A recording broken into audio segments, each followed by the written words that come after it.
Emily, is Grandpa behaving himself? Oh yes, well sort of. He injured his leg. Old people can be such a nuisance sometimes. I wish they'd think about those of us who have to take care of them. Patricia, that's not a nice thing to say. It's fine, he's already declining quite a bit. I can't handle the fuss of old people, but you're used to it, so you'll be fine. The other day, my husband's grandfather, Michael, fell in the garden and injured his leg. It's not a serious injury, but he's already 82 years old. Because of his age, we've had him rest in bed just to be safe so it doesn't get worse.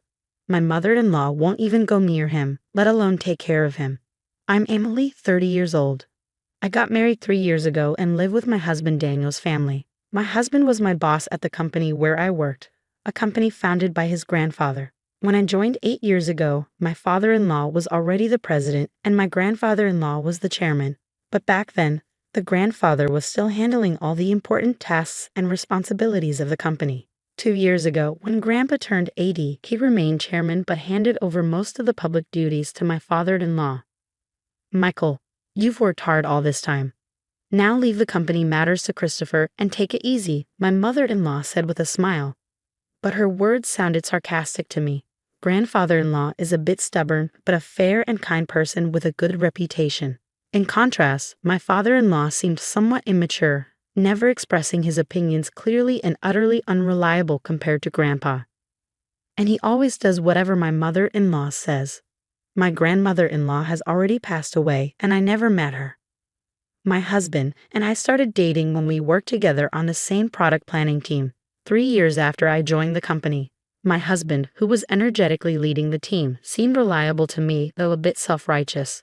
Maybe I felt that way because I lost my father early and grew up with just my mother. My mother also passed away from illness 2 years ago, and now I have no family other than my in-laws. Shortly after I got married, my mother fell ill and needed care, so I quit my job to take care of her. The fact that my husband's family didn't object was probably due to a single comment from Grandpa. It's only natural to take care of the mother who raised you alone. Don't worry and take good care of her. Thanks to that, I was able to be by my mother's side every day for a year, without financial worries, until she passed away. My mother-in-law seemed a bit dissatisfied, but I was truly grateful. However, since Grandpa handed over the company to my father-in-law, everyone's attitudes towards him have gradually changed. They no longer listen to his opinions as much, and I can't shake the feeling that they're treating him carelessly. At first, I thought it was just my imagination, but watching my mother-in-law and husband's behavior, I can't help but feel that way. My father-in-law's attitude is non-committal, but it feels like he's ignoring Grandpa, as if he's no longer needed since he's practically retired. Watching my in-laws' behavior makes me feel somewhat angry. Hey, don't you think your attitude, Patricia, and yours too, is a bit cold towards Grandpa? So what's the big deal? Grandpa tries to talk to you, and you barely respond. You don't even try to help him. Like I have time to deal with old people. You can take care of Grandpa. You're the one with the free time. You don't have to talk like that. Quiet, I'm tired from work. Don't nag me about unnecessary things.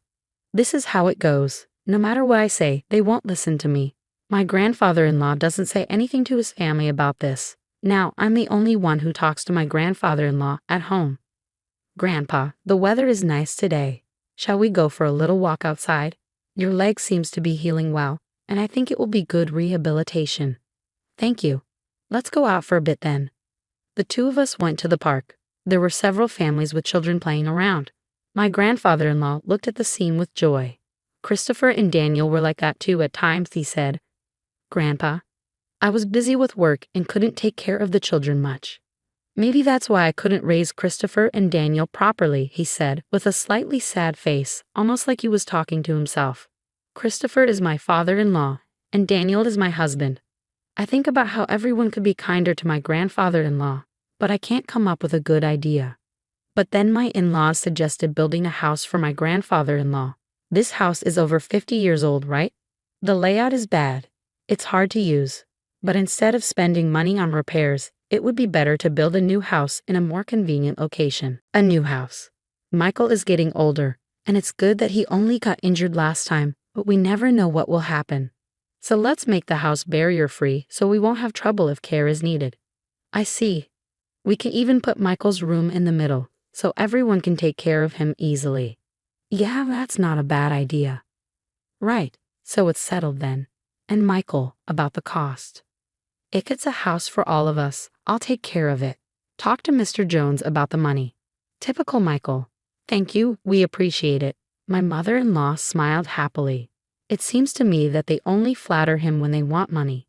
But if everyone takes care of my grandfather-in-law after moving to the new house, I thought there could be nothing better. Mr. Jones is the company's in-house counsel and also manages my grandfather-in-law's personal assets. My grandfather-in-law liked his character and made him in-house counsel, and it's been nearly 30 years. He is 58 now and the person my grandfather-in-law trusts the most. I've met him several times and he seems to be a very honest person. He always cares about my grandfather-in-law's health, and sometimes I think he's more like a son than his real sons. Having such people around my grandfather-in-law makes me feel a little relieved. However, I wasn't informed about where or what kind of house was being built, but my mother-in-law seemed very cheerful. The three of them were looking at interior design magazines and discussing various ideas, so it appeared everything was going smoothly. Then something unexpected happened. It was revealed that my grandfather-in-law had a debt of $1.82 million. Wait, what's this about $1.82 million? My grandfather-in-law had become a co-signer for a loan taken out by a friend's company. Unfortunately, the company fell into financial trouble, and the debt became my grandfather-in-law's responsibility. Wait, they're not going to take the house that's under construction, are they? Since the contract has already been completed, and as Patricia said, it's in the president's name, so it's fine, my mother-in-law replied, clearly relieved. Oh, thank goodness. I'm glad we did it my way. Listening to that conversation, I learned for the first time that the new house was in my father-in-law's name, even though my grandfather-in-law had paid for it. Putting it in my father-in-law's name was just like something my mother-in-law would do. I also couldn't understand why they didn't consider selling the house to help repay the debt. Hey, this debt is Michael's fault, and it has nothing to do with us or the company, right? Well, it was signed in Michael's name. Oh, good, then there's no problem. I couldn't comprehend what was good about it, but since my grandfather-in-law remained silent during the conversation, I didn't intervene either. After all, it's not an amount I could handle. But a few days later, my grandfather-in-law's behavior began to change gradually. Grandpa, what would you like to eat for lunch? Who are you calling Grandpa? I'm only 50. You have no right to call me that. Huh? Sorry, Emily, right? I was lost in thought.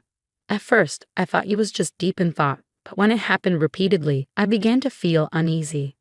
Patricia, what are you doing? Where's my meal? Grandpa, I'm Emily. Patricia is your daughter-in-law.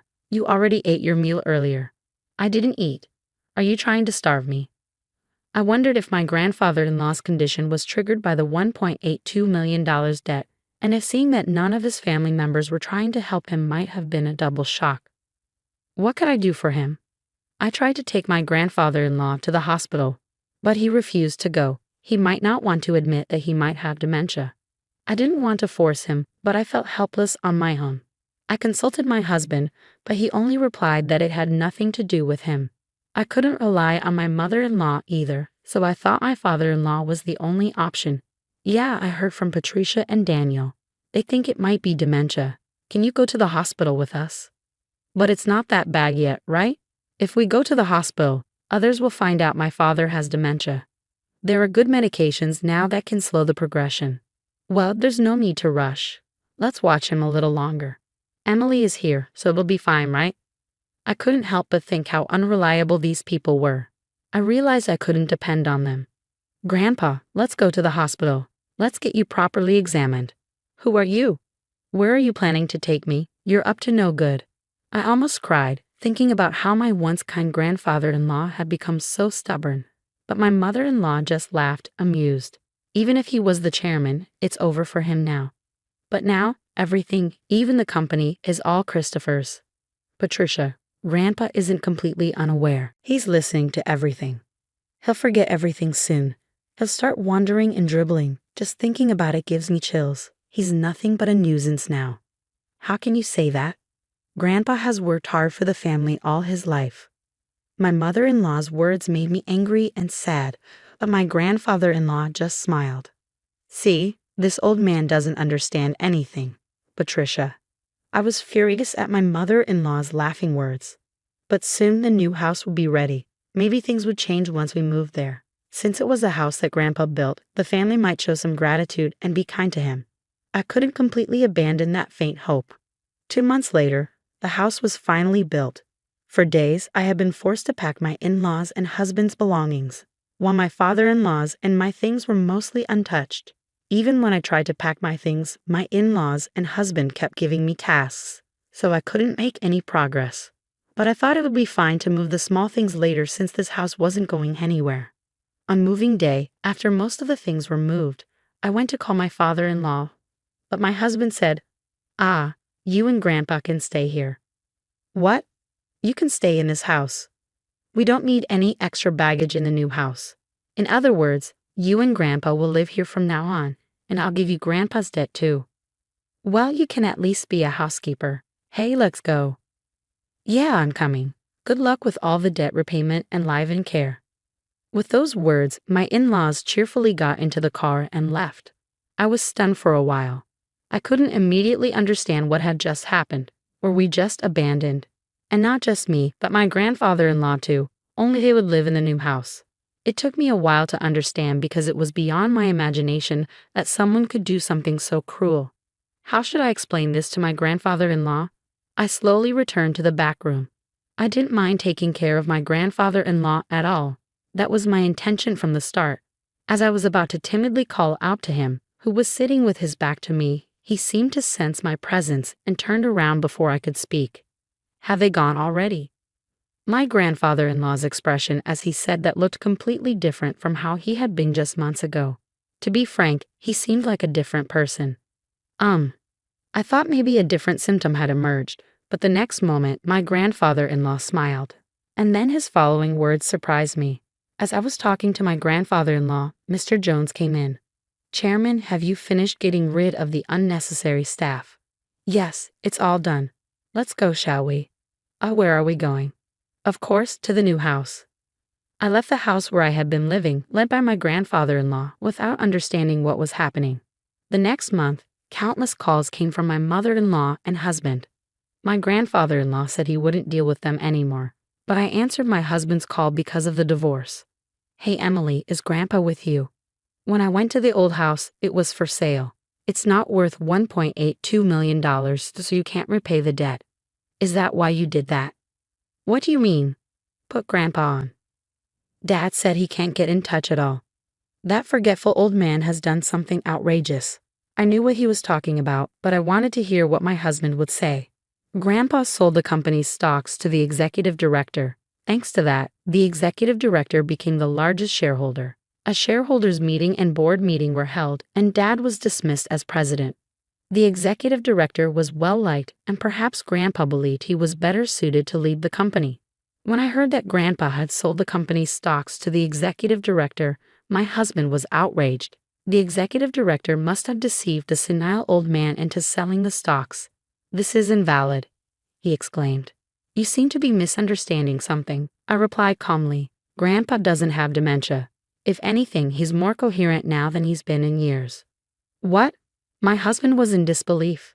Until that moving day, I had also believed my grandfather-in-law was suffering from dementia. But it turned out that Grandpa had been suspicious ever since my mother-in-law mentioned building a new house to live with him. So he devised a plan. He pretended to have dementia to observe how my in-laws and husband would react. As expected, they revealed their true colors one by one. In the end, they left my grandfather-in-law and me behind. I struggled to hold back my laughter because everything went exactly as I expected. Grandpa said with a grin. I was surprised, relieved, and a little conflicted. "To deceive the enemy, you must first deceive your allies," Grandpa said with a laugh. He had been receiving regular updates on the company's operations from the executive director and Mr. Jones. With Grandpa stepping back, my father-in-law and husband had taken control, acting self-righteously and ignoring the employees' opinions, hosting lavish parties at the company's expense. Grandpa had handed over the company to my father-in-law, but grew increasingly concerned about its future. In the end, he decided he couldn't trust his son with the company and transferred it to the executive director instead. What about the $1.82 million debt? I asked, concerned. That's gone now, Grandpa replied. I did co-sign a loan for a friend's son, but I also own personal assets that far exceed that amount. After stepping back from the company's operations, I invested in real estate and made a considerable profit. But if I had told them that, it would have been clear my mother-in-law and husband would target it. That's why I only talked about the debt. The friend in question was the son of a benefactor who had helped my father-in-law when he was young. Moreover, the countryside land owned by the friend's son was being developed into a resort, and he had sold it at a high price, so there was no longer a need to take on the debt. You're kidding, my husband stammered. But more importantly, are you guys okay? We're not okay. Both my father and I were denounced by the company. What should we do now? Well, there's also the mortgage on the house, I said. What? What do you mean the mortgage on the house? My husband's voice trembled. Haven't you realized it yet? The house money should have been all paid by Grandpa. Maybe you don't remember what Grandpa said at that time. When my mother-in-law talked to him about the money, he set a condition. If it's a house where everyone, including me, will live, he would pay. Otherwise, he wouldn't. Even though the house was in my father-in-law's name, Grandpa had intended to pay if everyone was living together. But because they assumed Grandpa would pay and didn't check the documents properly, my husband signed without verifying everything. It just showed he really didn't have the qualities of a president. You're kidding. My husband's voice trailed off. Afterward, my parents-in-law lost the house they had built because they couldn't pay the mortgage. Now they live in an old apartment over 50 years old, struggling to pay off the unpaid loan. My mother-in-law and husband have been contacting me alternately, suggesting we all live together, but that's impossible now. My grandfather-in-law has retired from his chairman position, and now he has bought an old house in the countryside where we live together. Emily, you can go and live wherever you like freely. You don't have to worry about living expenses, my grandfather-in-law told me. But I chose to stay with him. If I'm not in the way, please let me be with you. When I said that, my grandfather-in-law's eyes welled up with tears. Thanks to Mr. Jones, the divorce was finalized and legal procedures were taken to exclude my former father-in-law and former husband from inheritance. I became my grandfather-in-law's adopted daughter. If anything happens to my grandfather-in-law, who is now my father, I intend to take care of him until the end. Now, the two of us enjoy working in the fields together. Dad, look at this radish. It's huge. In the warm sunlight, we share these peaceful moments. I wish for these days to continue, even just one day longer.